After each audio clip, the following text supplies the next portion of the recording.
দমদমে খুন কুখ্যাত দুষ্কৃতী। সোমবার ভোররাতে উত্তর দমদম পৌরসভার 19 নম্বর ওয়ার্ডের বেলঘরিয়া এক্সপ্রেসওয়ের ধারে খলিশাকটা অঞ্চলে খুন হন কুখ্যাত দুষ্কৃতী রাজা দত্ত।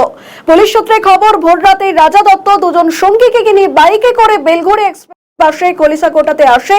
বেশ কয়েকজনের সঙ্গে গন্ডগোল হলে রাজা দত্তের কাছে থাকা আগ্নেয়াস্ত্র ছিনিয়ে তাকেই গুলি করে আর এক দল দুষ্কৃতী।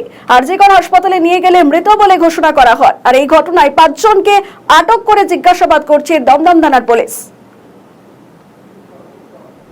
আপনাদের জানিয়ে রাখি, ইতিমধ্যেই খলিশাকোটায় যেখানে কুখ্যাত দুষ্কৃতী রাজা দত্ত এবার খুন হলেন, জানা যায় দুপক্ষের মধ্যে একেবারে আগ্নেয়াস্ত্র ছিনিয়ে নেওয়া এবং সেই আগ্নেয়াস্ত্র ছিনিয়ে নিয়ে তাকে শুট আউট করে এবং তারপরে তাকে আরজিকর হাসপাতালে নিয়ে যাওয়া হয় চিকিৎসার জন্য, কিন্তু সেখানেই মৃত বলে ঘোষণা করেন চিকিৎসকরা।